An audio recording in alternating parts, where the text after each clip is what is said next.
kwa sasa tutaanza na wale 800 ambao wametajwa kwenye MOU hii na ambao tutaenda kuwawezesha na kuhakikisha kwamba wanaweza kuwa wa mfano. Kwa hiyo tukiweza kuwafikia hawa, tukatambua changamoto zao, mahitaji yao na tukawajengea uwezo, tukawawezesha na wakaweza kuaccess mitaji kupitia benki, basi sisi kwetu tutakuwa tumefanya kitu kikubwa chenye tija kwa nchi yetu.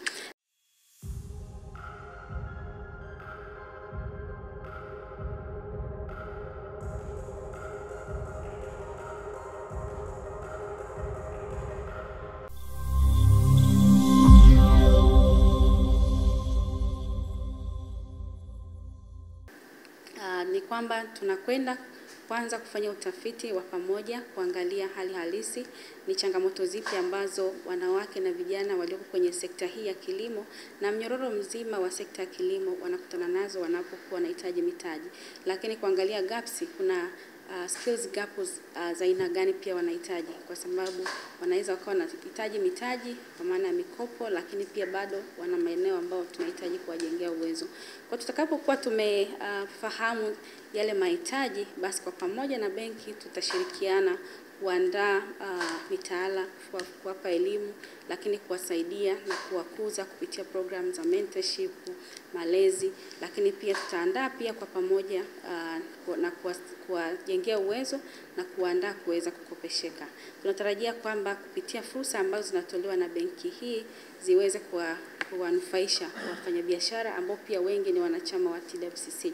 TWCC na network kubwa ya wanawake wajasiriamali zaidi ya 20,000 nchi nzima, lakini pia inafanya kazi na wanawake hata ambao sio wanachama. Kwa hiyo tunategemea kwamba kupitia network ambao tunao kwenye ngazi za mikoa, ngazi za wilaya, ngazi za kata, ngazi ya vijiji, kwenye mipaka na maeneo mengine, tutaweza kutambua wanawake ambao kwa sasa tutaanza na wale 800 ambao wametajwa kwenye MOU hii na ambao tutaenda kuwawezesha na kuhakikisha kwamba wanaweza kuwa wa mfano. Kwa hiyo tukiweza kuwafikia hawa, tukatambua changamoto zao, mahitaji yao na tukawajengea uwezo, tukawawezesha na wakaweza kuaccess mitaji kupitia benki, basi sisi kwetu tutakuwa tumefanya kitu kikubwa chenye tija kwa nchi yetu.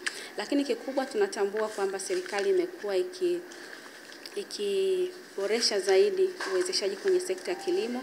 Tumeshuhudia kwa miaka 3 mfululizo bajeti ya kilimo ikiongezeka sana, na sasa ni wajibu wetu kama chemba kuhakikisha kwamba wanawake wananufaika na hii sekta. Na kama ambavyo amezungumzia ni kwamba makubaliano haya ni hatua muhimu ya kuelekea kuondoa vikwazo vinavyowakabili wanawake kwenye biashara za kilimo na vijana pia. Wengi tunafahamu TWCC hivi karibuni kwa mwaka sasa tumezindua idara maalum inayoshughulika na kuwezesha vijana. Kwa hiyo tunayo Youth Wing ambayo inafanya kazi ya kuwezesha vijana pia wa kiume.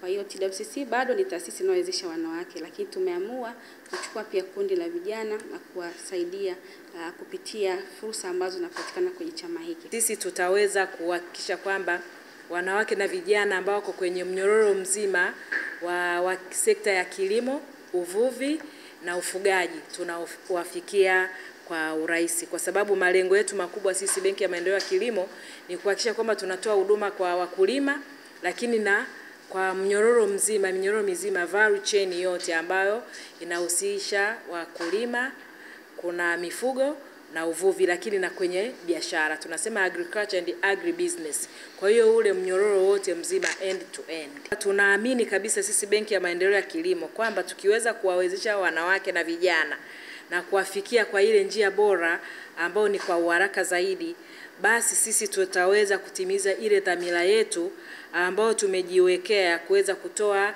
huduma za kifedha zenye kuwagusa moja kwa moja wale walengwa. Tutaweza kuwapa mikopo yetu ni ya bei nafuu, kwa sababu tunajua kabisa sekta ya kilimo na uvuvi na ufugaji ni sekta ambayo wengi wanaiona kwamba hii ni sekta ambayo ni more risky, lakini sisi kama Benki ya Maendeleo ya Kilimo hilo ndio jukumu letu, kuhakikisha kwamba tunawafikia wale ambao labda sehemu nyingine au mabenki mengine ya biashara hayawezi kuwafikia, lakini mikopo yetu tutahakikisha kwamba tunawapa mikopo ya bei nafuu, ambapo hawa wanawake na vijana watanufaika kwanza wao wenyewe na familia zao, kwa sababu tutakuwa tunakuza biashara. Tunalenga kukuza biashara, kuwatoa pale ambapo wapo na kuwapeleka kwenye stage nyingine. Lakini pia hata kwa taifa, kwamba tunaamini kabisa kwamba tutakuza hata uchumi kwa taifa kwa ujumla. Kwa hiyo labda kwa ufupi kabisa, haya makubaliano ambayo tutafanya sisi tunaamini kabisa yatatutoa hapa tulipo na tutafika kwenye level nyingine kwenye sekta ya kilimo, uvuvi na ufugaji.